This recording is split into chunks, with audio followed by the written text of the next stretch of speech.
We went up to the top of Mount Graham trying to investigate why the Vatican has astronomers up there studying deep space and why they had this battle. They fought in federal court against the Apache Nation to get the right to build on the top of that mountain. The Apache wanted us to know that that mountain is holy.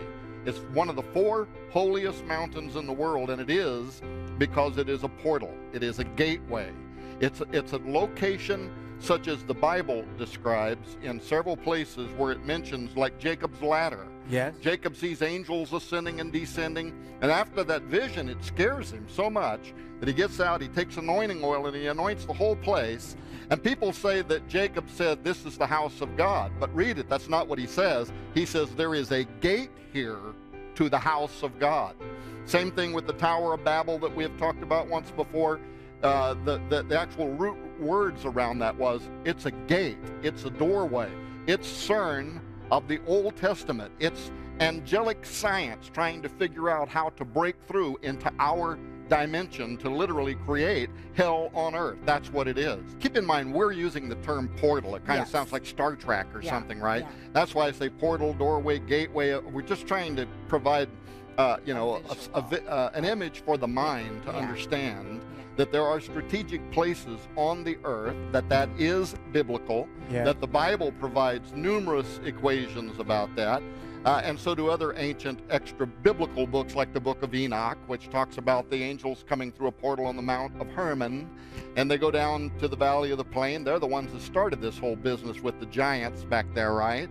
Isaiah 13, he has a prophecy in which he says that at the end of time, when the complete destruction of Babylon occurs and these wars that are coming up with Islam and all that, that a commander, a ruler, I don't know who this ruler is it an angel, is it God?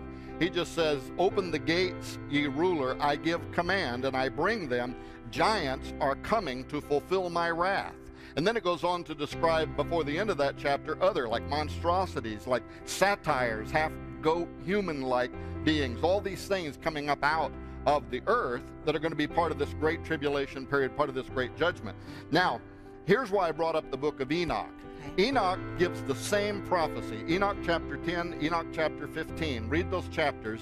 He too says they're bound under the surface of the earth.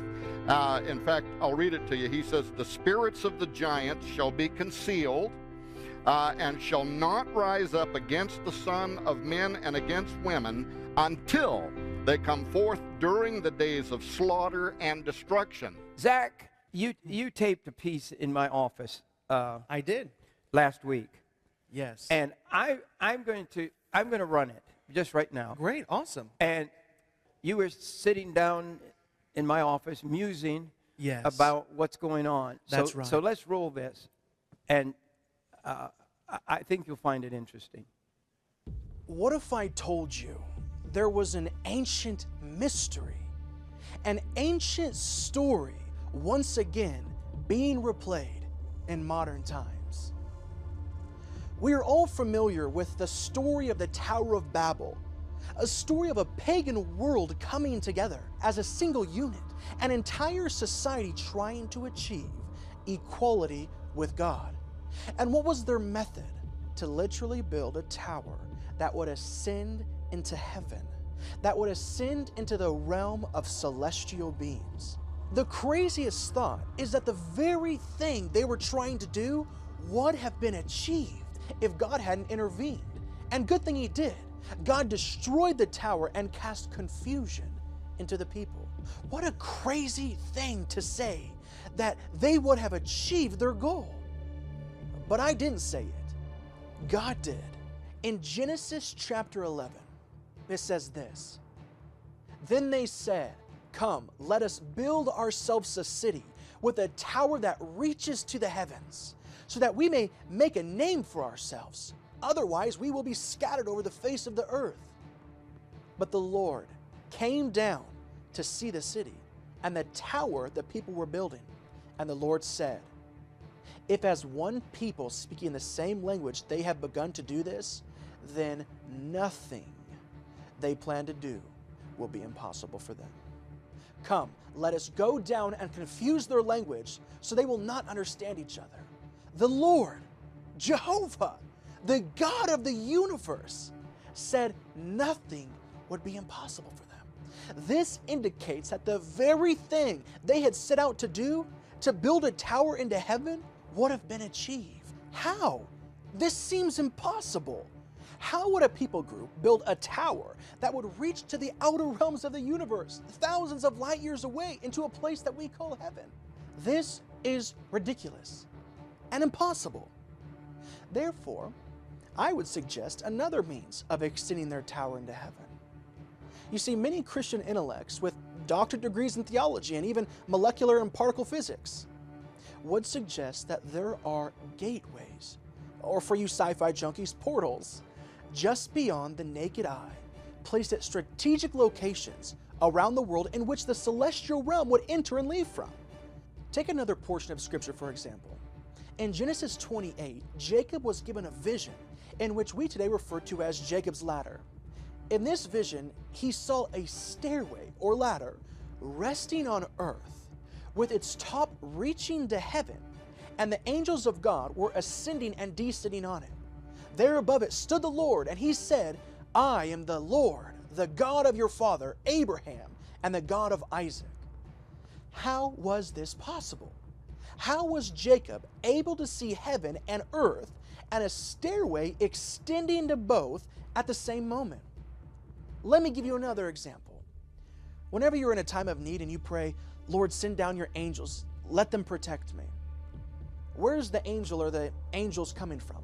From the outer edges of the universe, or wherever the spirit realm lies? If he was traveling at the speed of light, it would literally take that angel millions of years to get to you. You're long gone. Once again, what a ridiculous thought. Wouldn't it make more sense if these spirit beings were simply able to pass through some sort of dimensional barrier, through a gateway, to immediately be able to assist you? Is that what Jacob was seeing? Was he seeing one of the gateways into heaven in which angels were ascending and descending? The same type of gateway the pagans in the story of the Tower of Babel were trying to get to? It's interesting to note what Jacob said after his encounter there with the supernatural realm. Surely the Lord is in this place, and I wasn't even aware of it. But he was also afraid and said, what an awesome place this is. It is none other than the house of God, the very gateway to heaven. What does all this have to do with today? The here and the now. Someone once said, history has a funny way of repeating itself. Another man once said, the one thing we can learn from history is that we don't learn from history. And from studying history, you will quickly see that God, he works in cycles. He works in patterns. If you want to get on what God is doing, then you've got to find out how he operates. And Hebrew tells us that Jesus, God, he is the same yesterday, today, and forever. So, what if I told you again, today, the ancient story of the Tower of Babel is being repeated?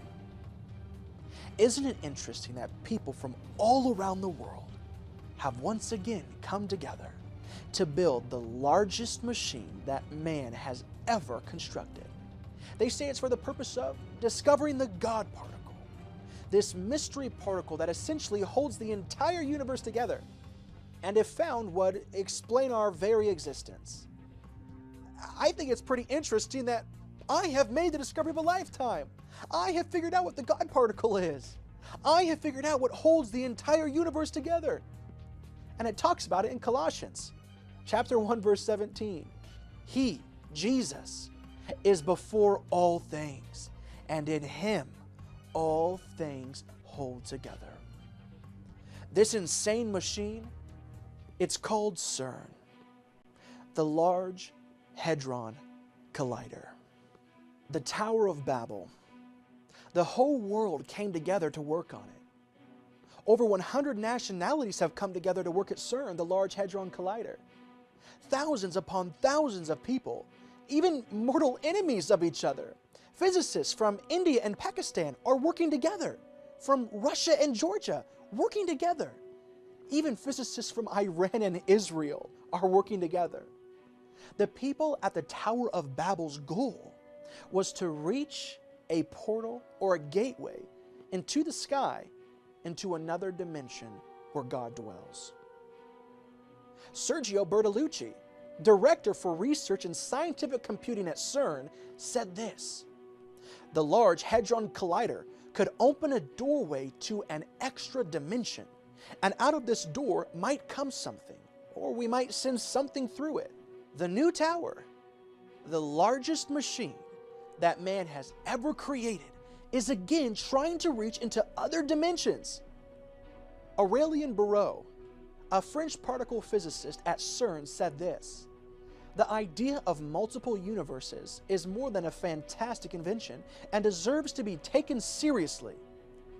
The Daily Mail recently had an article that read, "Will the Large Hadron Collider find a parallel universe?" Well, we already know that this world is but a shadow of a larger reality.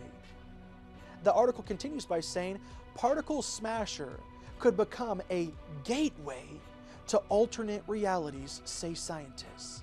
There's that word, gateway, once again. Is all this a mere coincidence?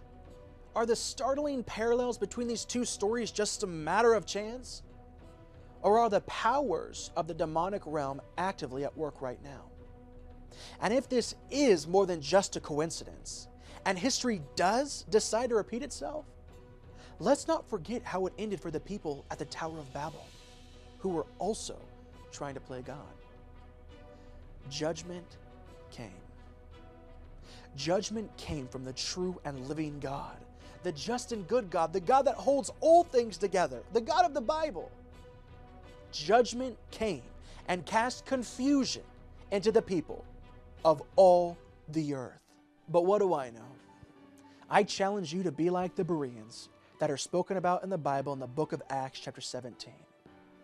For they received the message with great eagerness and examined the scriptures every day to see if what Paul said was true. And as a result, many of them believed. In your book, you suggest, and we just saw on the screen where Zach talked about the Tower of Babel. Mm-hmm.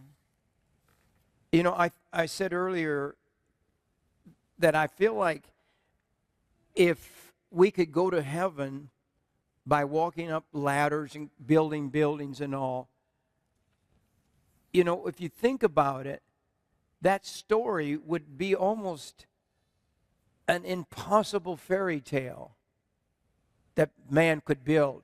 Yeah. But when you teach it and you say you believe the Tower of Babel, that these people were looking for a portal, I shouldn't use portal, all things, something about spaceships or space travel, a gate, an entrance, right, a way to heaven, a way to the world of God. Right. Is that right? Do you really believe that? Yeah, well, it takes only a literal interpretation of what they said. When they talked about building a tower, Zach, by the way, that was a fabulous production just then. I love it. But get the book. What did they say? They said, we'll build a tower whose top will reach into, and the Hebrew word there is shamayim, the dwelling place of God, the dwelling place of the watcher angels. Now, that's a big boast to make, except that it's God who looks down and says they will accomplish what they have imagined to do. So there was something going on here that was much more than just a tower. It was strategically located. Now, when you talk about portals, see, portals, gateways, stargates, we've only talked about these kind of in a metaphysical sense of a gate or a door, but sometimes people become the portal. And that was what happened with the Watchers. They wanted a methodology. They wanted a way of leaving their fixed estate. That's what Peter says. That's what Jude says. Those angels which kept not their fixed habitation, their estate. They wanted to enter into our reality. They had to come up with a way of doing that because they didn't want to be like demons. They didn't want to just possess somebody in whom the spirit of man still dwelt. They wanted incarnation. This was an affront to God, and they figured out how to do it. Now, these angels couldn't speak into existence like God can, but they participated in creation. They knew at least as much about genetics as our scientists do today. And what does all of the ancient records say? They came down, they took the genetics of women, the genetics of animals, and they created a unique biological entity into which a man's spirit wouldn't be because it wasn't a man. The character of an animal wouldn't go into it because it wasn't a cow. It was something entirely outside of the divine order, and they extended themselves. In fact, there's some versions of the ancient Bible that says they saw men and beasts as fit extensions, a fit methodology. So when you think of it that way, the people became the portal. The Nephilim became the gateway, the doorway for them to enter into our three-dimensional reality. Now ask yourself what's happening in science around the world today, in transhumanism, in laboratories around the world. Here in the United States of America, here in Missouri, we are creating animals with human DNA inside them at the University of Missouri. Yes, we are. Humanized pigs for xenotransplantation experiments. This is happening all across the world. It's the Academy of Medical Sciences published a booklet, 150-page booklet. If somebody emails me, I'll send it to them.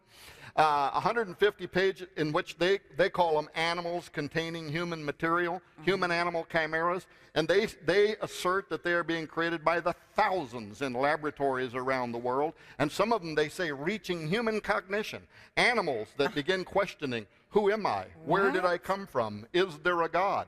And they even allege that they've created humans, that have the ability to crossbreed with natural humans. If this isn't the days of Noah, if this isn't a repeat of the sin of the watchers, I don't know what is. But once again, you said, you opened the show yesterday saying, how many churches would know if I said, what about CERN? What do you know about CERN, right? How many people know that in thousands of laboratories around the world, we are creating human-animal chimeras? They're supposed to be destroyed at the embryonic level, but research out of Great Britain from their equivalent of the FDA says they're not all being destroyed. There's literal islands of Dr. Moreau. These really are. These would be like a new form of Nephilim. What is it that's in them? If they're not animal, if they're not human, what is it that's in them? What is the spirit? Now, that's the origination to the Tower of Babel. Because, go back, Genesis 10, Nimrod began to be a giant. Nimrod began going through a transformation. In fact, the Hebrew there is halal, which means something profane started happening in his genetics. He started changing, like some kind of weird virus or something going through him, right? And then, if he becomes the offspring of the Nephilim, perhaps he took on angelic properties. Like fallen angels, he could see where to go. Now he knew where the entry point to Shamayim was, so he went specifically there to build a tower with angelic technology so he could travel into the presence of God. There is a huge amount of ancient text that seem to make very powerful scientific statements, like Jasher 4:18. Says, after the angels revealed the secrets of heaven to men, it says, then men began to blend species of one kind with another. We're talking about advanced biotechnology.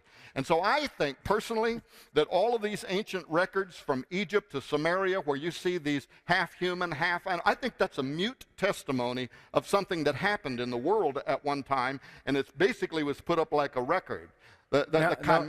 Yeah, the sons of God came down to earth. Is this what you're talking about? Yeah. Had relationship with earthly women and created this species. Is that what you're talking about? That's what the Bible says, yeah. That's Genesis 6. But that's in the Bible. Absolutely. Yeah. But we don't preach on it Sunday morning, so Not too often. How do you work that into a Sunday morning sermon? And they don't preach Revelation anymore, which is a crime. It's satanic, because the book of Revelation is the only one that offers us a promise and blessing if you will read it and understand it, right? And that's where we are. We're in those days. So what spirit would it be that would not want us to understand that? What Tom was just talking about, I mean, as far as, in addition to being a writer, I work as a consultant for a group called Cocoon Resources, and we're a Christian biotechnology investment group that try to vet these technologies so that Christians aren't putting their money into things that they don't want to. There's an island called St. Kitts. I think it's the U.S. Virgin Islands, right down here off the, in the coast, where there aren't any laws. There's a scientist down there injecting human neural stem cells from human brain tissue into monkeys' brains.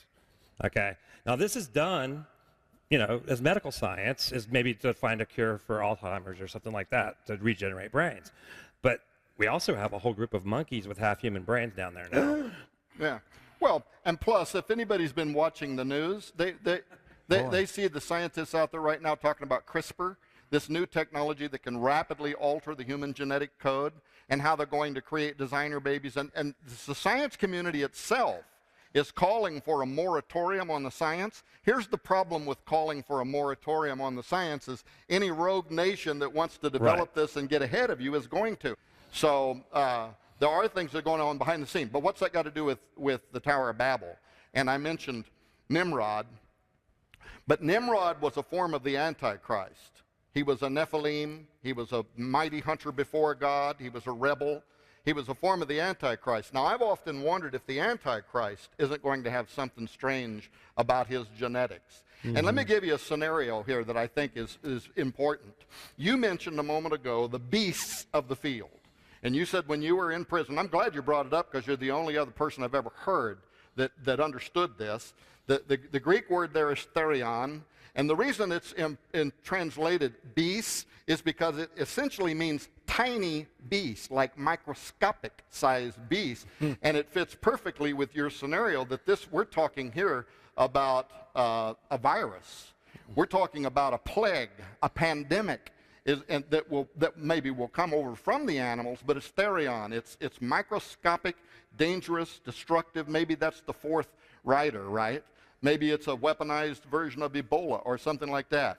But very quickly, did you ever see the movie I Am Legend with Will Smith? All right. So a pandemic, I like to use visuals that people understand.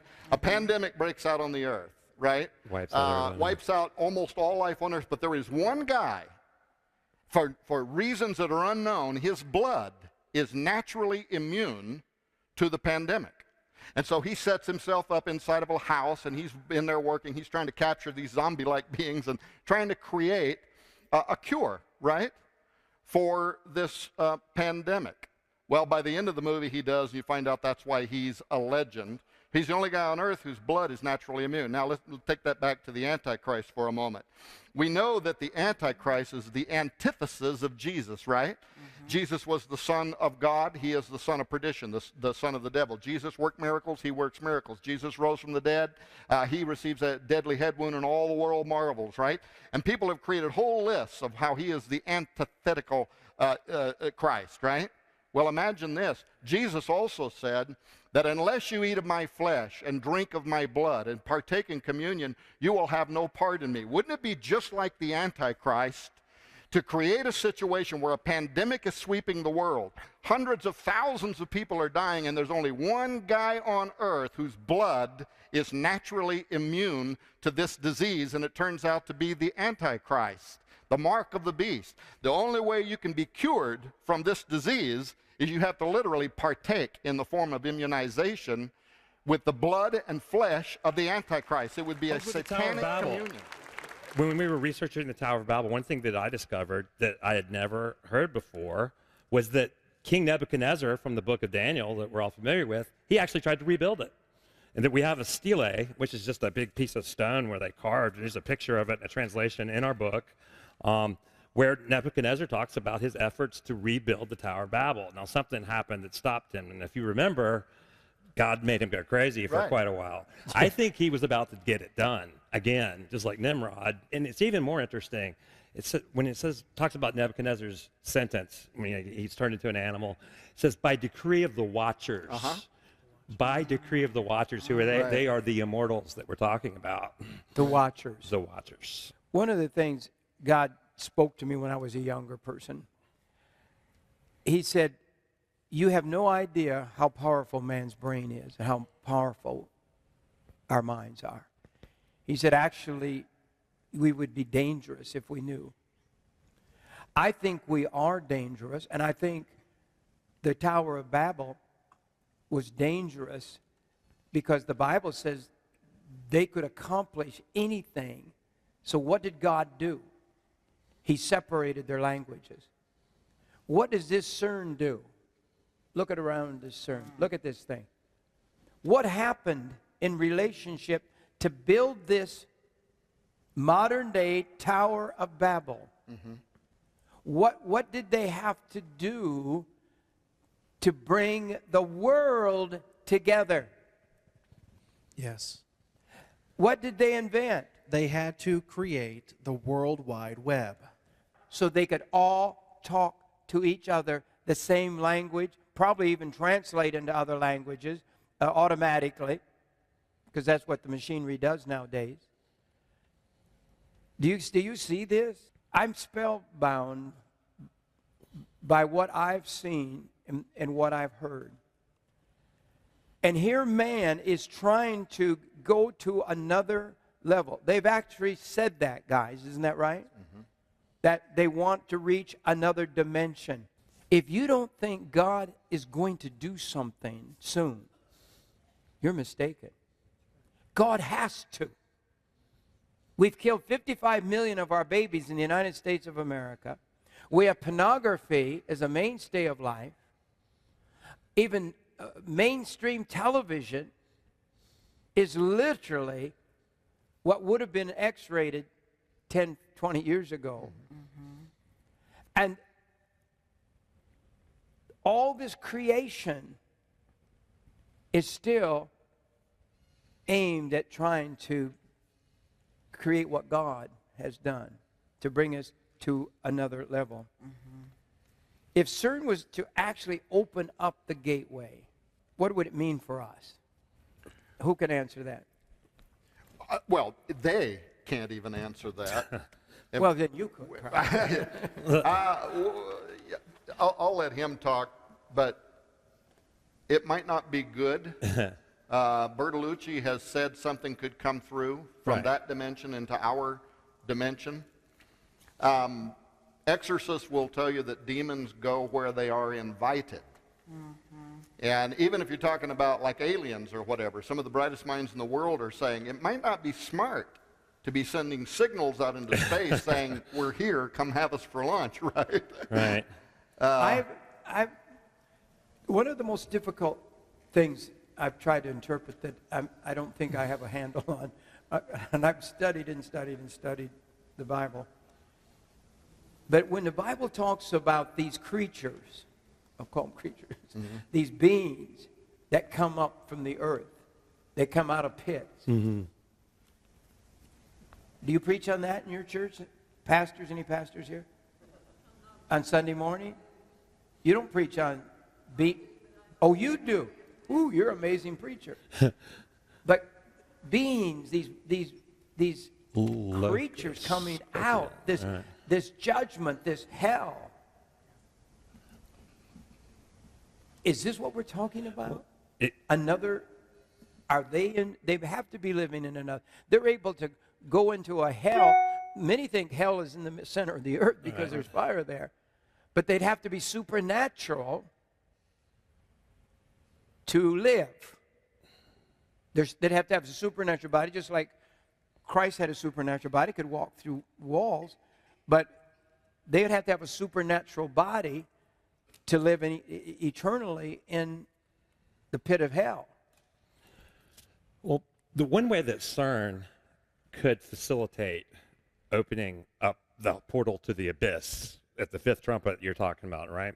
We've been talking about things like wormholes. These are like in ways that you travel long distances through space. The idea of a wormhole is, say, you have somewhere here and a location here. And they're so far apart, you could never get there. But a wormhole is a way you actually fold space-time, and then you're there. It's just like that. It folds it, okay? So that's how that works. Now, what does this have to do with this particle accelerator? You know, they're little teeny particles, right? Well, the only way they could conceive of making a wormhole that we could actually go through and travel is you'd have Why to do they start. call it a wormhole? I'm sure everybody's out there saying, Why what do are they you call guys it that? talking I about? think No, that's- but they're saying, what are you talking about? It's a way of traveling from point A to point B by folding Through time, space-time. through time, Folding through space-time. eternity, through Right.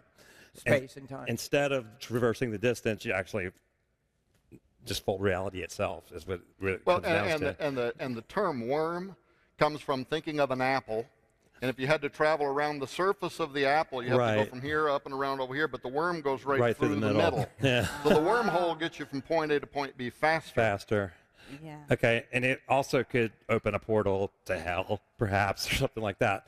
Okay, but they can't conceive of a way you could make one big enough for humans to go through, or a spaceship, or anything like that. Natural, by an artificial means. How could you manufacture such a thing? But the only way that they thought of is you have to start with something really small, and they could make one in something like this, and then expand it. So really, this technology, CERN, is one way of creating an artificial wormhole. It's the beginning of that process. Is that like a black hole? A black hole would be the entrance, and on the other side would be called a white hole. So what man has found is the black hole in outer space, literally galaxies, universes out there, whatever there's out there, a black hole devours it.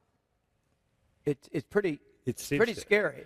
From To what we me. can tell, the gravity just crushes everything that gets near it. Anything that gets near it, it would just shred you to pieces. But another scientist discovered that if the black hole is spinning at a certain speed, the correct speed, the inertial forces will cancel that gravity, creating a traversable wormhole, which would be safe to go through. There's a new film out now called Interstellar, where they actually travel through such a wormhole. And the way you would make one of those, you would start with something really small and grow it. You'd start it there, then it would grow. Some of the early scientists that are still probably afraid of this machine are afraid that you might start something that you then can't put the genie back in the bottle, and it could literally consume the earth. Now, we've read do you the have book. any facts that these people are literally trying to create some of this, or that's one of the things they're looking for? You can go to CERN's webpage and read the studies that they're already talking about. But again, some of the experiments... Right now, while we're sitting here, Right now. their biggest experiments are beginning. These are the biggest, most powerful experiments ever conducted on the planet. Ever. We've never tried to collide 600 million particles at just below the speed of light beneath the surface of the Earth, 600 million per second. Now, you talk in your book about CERN possibly being the fifth trumpet. Here's the thing. If you look at CERN, there's a lot of interesting things there. First of all, their logo is a stylized 666. If you look at the logo, it's 3 sixes wrapped into each other. Did you know that, Zach? I did, yes. Dear Lord. Um, I can't read everything, but... Yeah. So, there's always been this question about when we see the plagues of the end time, the question of whether or not some of these are things we essentially have unleashed on ourselves by being rebellious against God. And so, if you ask me, do I think CERN is what's going to open the bottomless pit? I doubt it. What I think CERN represents is the spirit of the age. We have returned to the days of Nimrod. We are shaking our fist in his face of God. We're saying, I will be like the Most High. I will take control over creation. It's Luciferian. And at the same time, here you've got the rabbi standing in front of the United Nations saying, hello, how come nobody is saying anything about the decimation of Christians around the world? What is this strange, weird silence all about, right? That's what I'm saying. That's what I'm saying, is that this is another part of the spirit of the age. Wow. I'm glad you mentioned the rabbi. Did anybody see the rabbi speaking to the United Nations? Mm-hmm. It's on our website. It's on the JimBakkerShow.com. His message was amazing. And it's like we have a few people standing out on the cliff by themselves, almost. And we don't need to be silently behind them. We need to be noisily behind them. It's time, I'm getting way off on this. Yeah, In you're your right. book, you talk about CERN could be the fifth trumpet. And then I written down, do you believe the sixth trumpet speaks of another doorway being opened? Yeah. Well, absolutely it does. It's talking about the Euphrates River. But, you know, I think the part in the book that you might have been referring to was the connection that I was making there was it's a little unnerving, not just to see Shiva being consecrated as the great God, or whatever the terminology is. God of destruction. The omnipresent embodiment of all virtues, the creator of the cosmic universe. That's what a God, a false God, sitting out in front of this machine, this billion-dollar plant, the So biggest machine man ever made. And they don't put Jesus with his arms outstretched. They put a false God, a God that represents gods, Yes. lots of gods. Right. It's the God of destruction known as the Lord of the Dark. And it's just interesting to note that in the occult, another name for Satan is Shiva. And that's outside of CERN. when CERN went online, a teenage girl in India took it so seriously she committed suicide the day they turned it on. Right. But the other thing about this is that it is located in St. Puili. It's right there on the border, and in ancient Roman times, that was called the Apolliacum. That was the location of Apollo, and there was a temple there for the worship of Apollo. So why is that unnerving? Because Apollo is definitely related to the sounding of the fifth and sixth trumpets. When the angel comes down with a key to the bottomless pit, opens it up, and it says they have a king over them down there, which is Abaddon, which is called in the Greek tongue Apollyon, Apollo. And of course, that's the spirit that's going to come up and inhabit the Antichrist. So to build this machine that wants to open a door into another universe, right where the ancients said the Apolliacum was located, is just some kind of unnerving, right? Wow. Wow, that is. Yeah. What does CERN mean? Does it have a translation, the name? Do you guys know? CERN? I know it was originally had initials. I used to know, I forget it. But it Well, used to yes. have initials. That's right. CERN, it was a French acronym. Right. Now, a lot of people said, well, CERN doesn't really mean anything, and essentially people thought that it didn't. Like I said, it was a French acronym, and they realized, this acronym is just kind of silly, so they actually ditched the acronym, and they kept the name CERN. So my question is, what does CERN mean? Could it have a meaning? Could it be connected to something else as well? Well, it's interesting that in the Wiccan faith that there are two main deities, and the main deity is called the horned god, or Herne the Hunter. And this horned god, if you look back to the conventional name given to it by the Celts, am I saying that right? Yep. The Celts, the name given to this deity is CERN, Eunice. And it's actually the god of the underworld. Netflix is a fulfillment of prophecy from me that God had spoken to me, a word. And I'm not a prophet. God spoke to me probably 20 years ago that the television as we know it would no longer be. I had the privilege of helping pioneer Christian television with Pat Robertson. We started in a little building like a manger. I mean, it was a little rundown building in Portsmouth, Virginia. And we started this building. And we didn't know anything about television. Pat didn't own a television. Pat had never owned a television. Up until then, he said. And so God calls us guys together. Somehow we get together.